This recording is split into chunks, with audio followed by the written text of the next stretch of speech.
तमसो मा ज्योतिर्गमय मृत्योर्मामृतं गमय।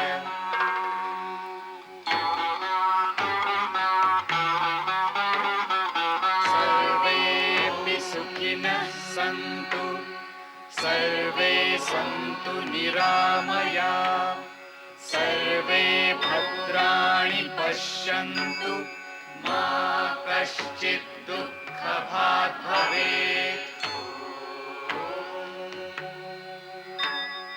द्यौः शान्तिः शान्तिः अन्तरिक्ष शान्तिः शान्तिः पृथिवी शान्तिः शान्तिः आपः शान्तिः शान्तिः ओषधयः शान्तिः शान्तिः वनस्पतयः शान्तिः शान्तिः विश्वे देवाः शान्तिः कामः शान्तिः शान्तिः क्रोधः शान्तिः शान्तिः ब्रह्म शान्तिः शान्तिः सर्वः शान्तिः शान्तिः शान्तिरेव शान्तिः शान्तिः सामः शान्तिरेधि। यतो यत समीहसे ततो नु अभयं कुरु शन्नः कुरु प्रजाभ्यो भयं न पशुभ्यः। सुशान्तिर्भवतु सुशान्तिर्भवतु सुशान्तिर्भवतु। पाटलिपुत्र आने के पश्चात आचार्य विष्णुगुप्त ने अपने अभियान का विस्तार करना प्रारंभ कर दिया था। पाटलिपुत्र के राजपुरुषों को वे एक एक कर अपना लक्ष्य बना रहे थे। सबसे पहले तो मगध को ठीक करना चाहता हूं, और मंत्रीवर शेख ने तुम्हें कुछ तो बताया ही होगा। सेनापति भद्रशाल द्वारा दी गई चेतावनी के कारण अश्वाध्यक्ष अपने भविष्य को ले उद्विग्न था।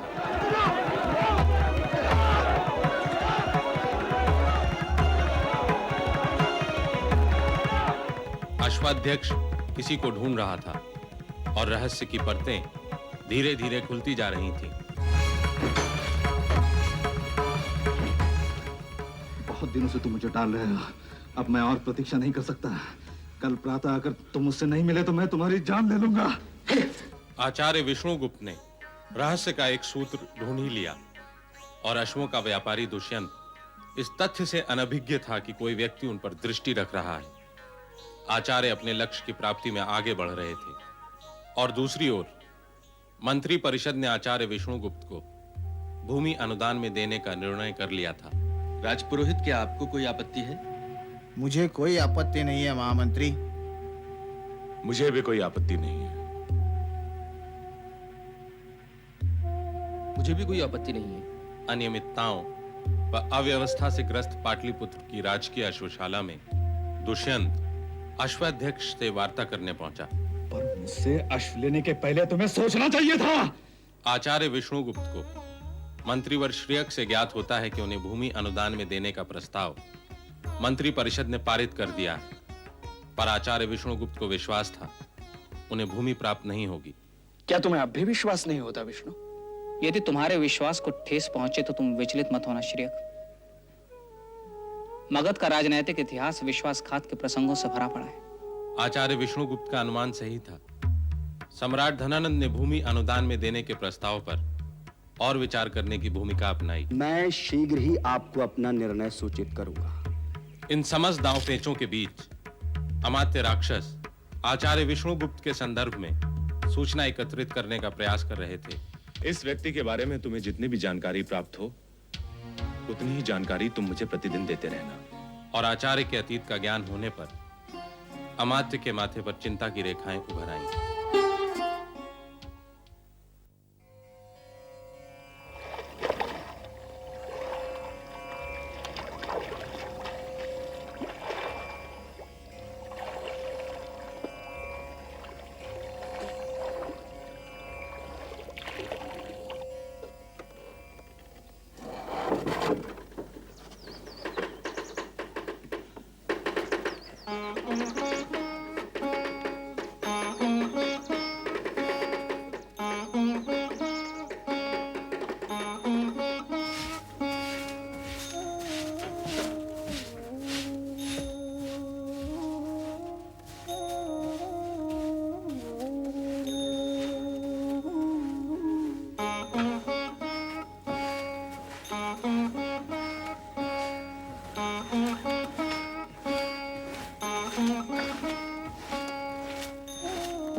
आर्य, ओम भास्कराय नमः।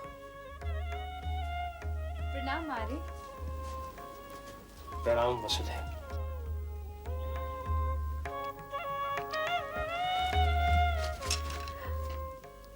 छोड़ो मुझे, वरना मैं चिल्लाऊंगी। मैं सच कह रही हूँ आर्य। तुम्हारी मातृका मुझे धक्के देकर यहाँ से निकाल ही देगी ना, पर मैं तो तुम्हारे साथ एक एक क्षण जी लेना चाहता हूँ। तुम्हारी चीख में भी मुझे संगीत ही सुनाई देगा। चीखो। आर्य मैं गिर पड़ूंगी। तुम्हारी चीख में भी मुझे आनंद ही आएगा। आर्य छोड़ो। प्रणाम आर्य।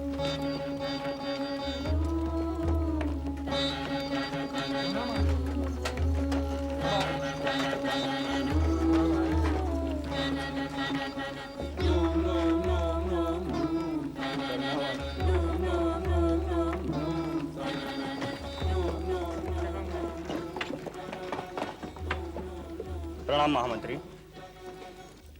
आर्य, तुमसे भूल हुई है। अब मैं महामंत्री नहीं। जानता हूं आर्य। कई वर्षों बाद पुनः आपको इस प्रकार मुक्त विचरण करते देख पुरानी स्मृति पुनः जागृत हो उठी। इन्हीं विधियों में कई वर्षों पहले मैं आपको प्रणाम महामंत्री कहकर पुकारा करता था, और आज जब पुनः भेंट हुई तो अचानक ये शब्द फूट पड़े। आपका ये विचरण अच्छा लगता है। प्रणाम।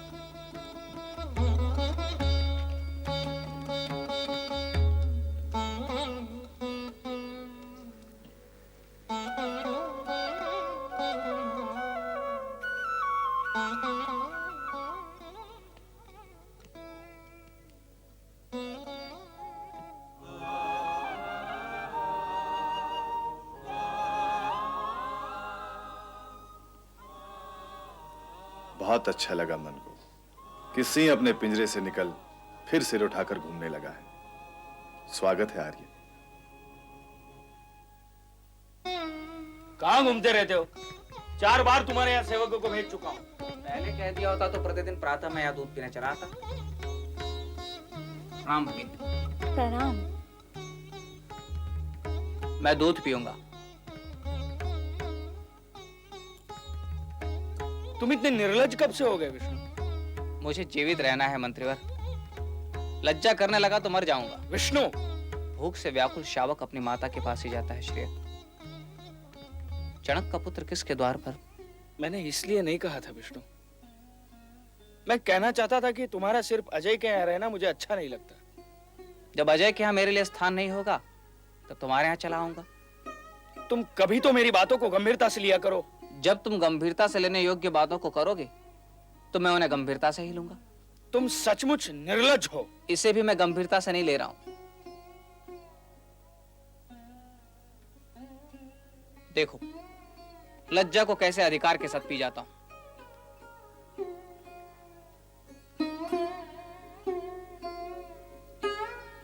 तुम भी पियो।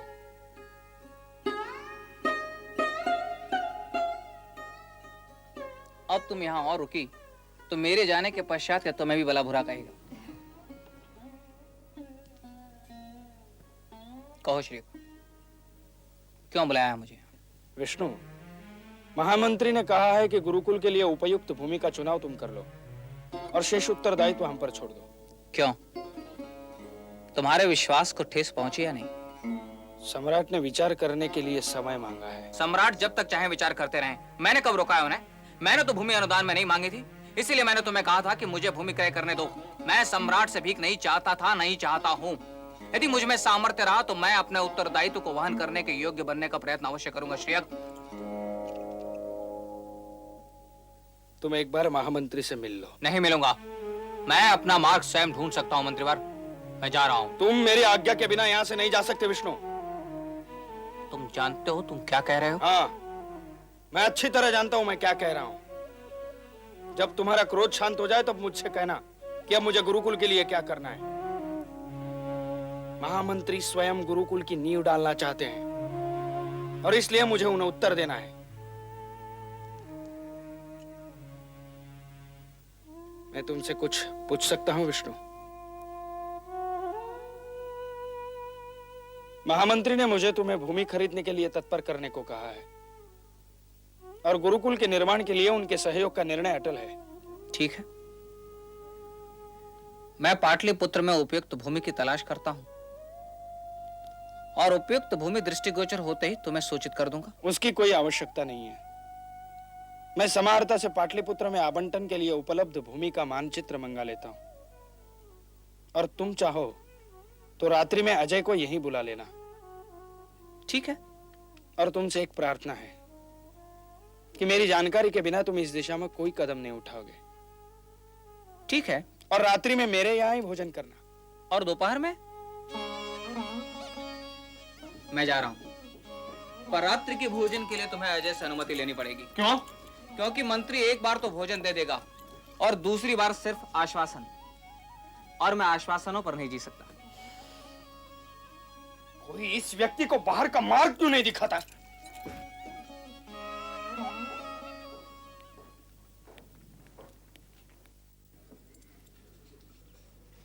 विष्णु, विष्णु, विष्णु!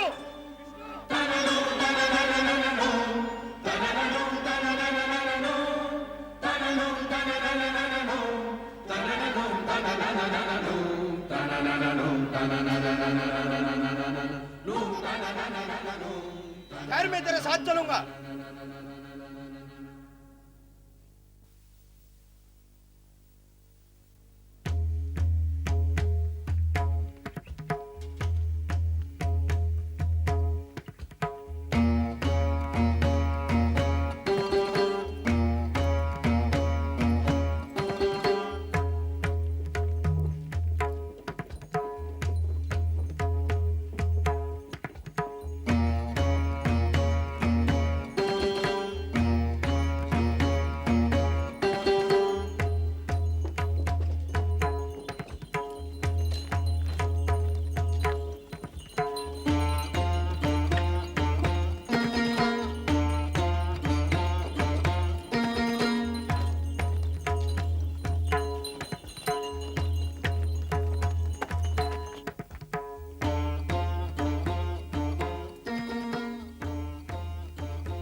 इस बार पाटलिपुत्र से कितने दिनों के लिए बाहर जा रहे हैं श्रेष्ठी?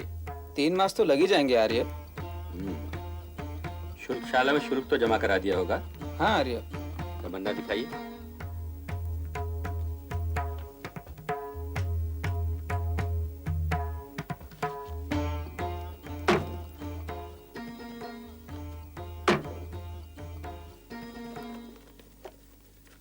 आपकी यात्रा शुभ हो।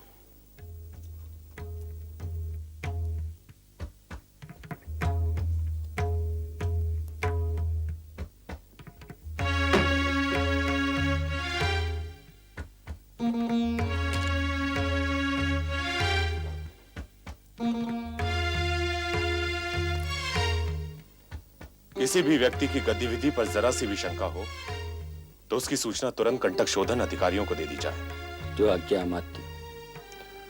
और हाँ, सतर्क रहिएगा। जी।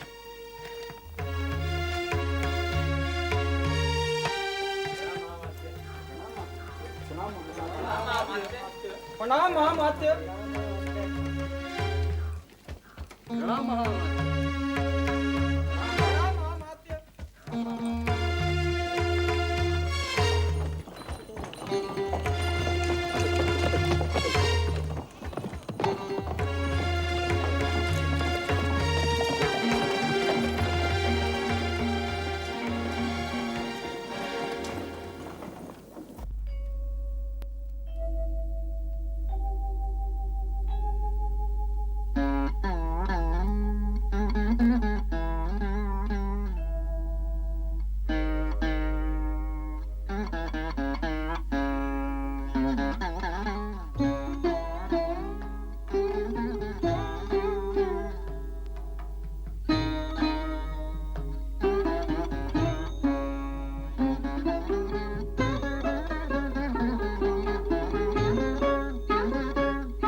सम्राट,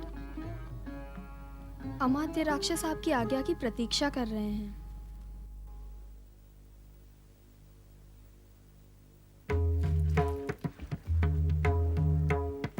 आप नृत्य जारी रखें। संभवतः मैं पुनः उपस्थित होऊंगा।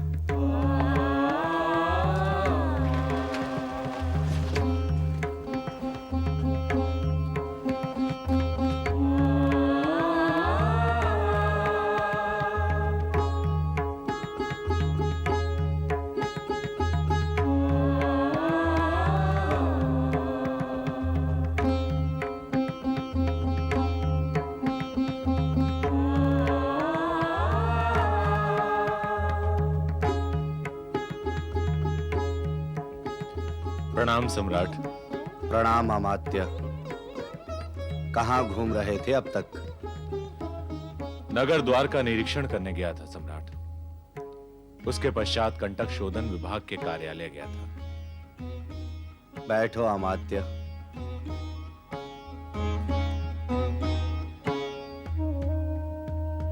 और आपका आदेश मिलते ही आपकी सेवा में उपस्थित हो गया हूं सम्राट।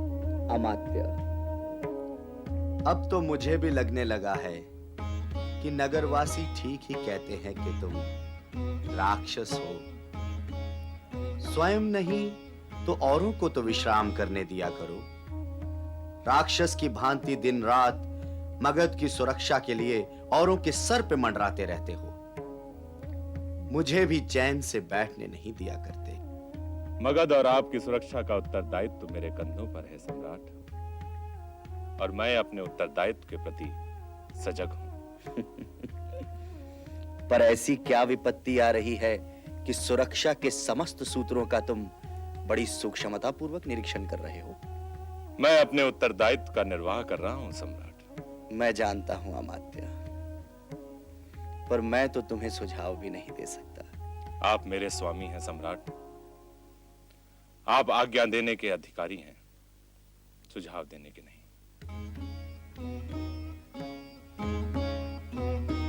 कुछ समय के लिए मुझे एकांत चाहिए भद्रे।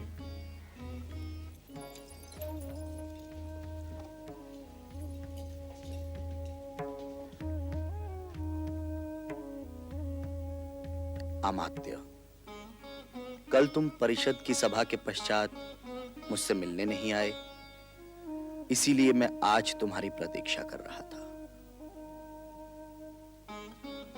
अमात्य, महामंत्री बता रहे थे कि परिषद ने एक स्वर में किसी विष्णुगुप्त द्वारा गुरुकुल के लिए मांगी गई भूमि को अनुदान में देने का प्रस्ताव पारित कर दिया है। यह सत्य है सम्राट, पर अंतिम निर्णय तो आप ही को करना है।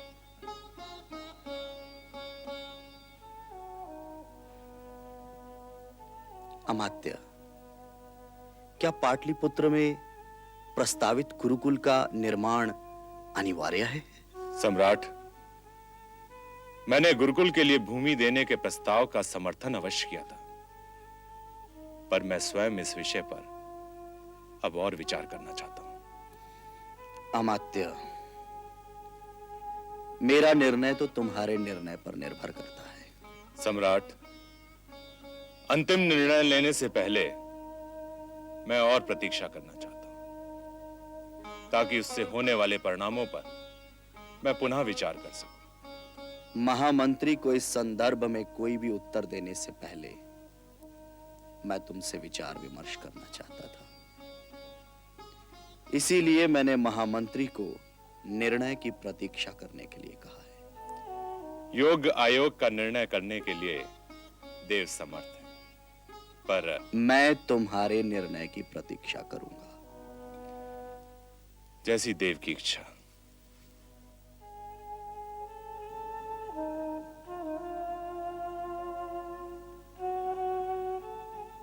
अमात्य। हाँ देव। कुछ कहना चाहते हो? नहीं देव, सम्राट को यदि मेरी आवश्यकता ना हो तो सम्राट मुझे जाने की आज्ञा दे। मुझे कब तुम्हारी आवश्यकता नहीं रही है? अमात्य, ये क्या हो रहा है तुम्हें? मैं इस समय की बात कर रहा हूं सम्राट। यदि चाहो तो मेरे साथ नृत्यशाला में चल सकते हो। नहीं देव, मैं जाऊंगा। प्रणाम सम्राट। जाओ अमात्य।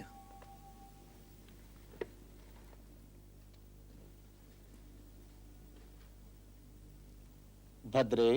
वृत्तिमूलम् अर्थलाभ अर्थमूलौ धर्मकामौ अर्थमूलं कार्यम् यदल्पप्रयत्नात् कार्यसिद्धिर्भवति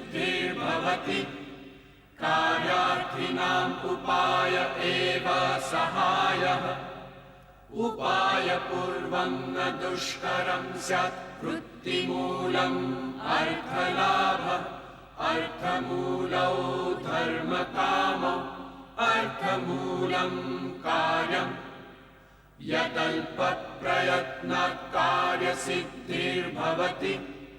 कार्यार्थिनाम् उपाय एव सहायः उपायपूर्वं न दुष्करं स्यात् वृत्तिमूलम् अर्थलाभः अर्थमूलौ धर्मकामौ अर्थमूलं कार्यम् यदल्पप्रयत्नात् कार्यसिद्धिर्भवति कार्यार्थिनाम्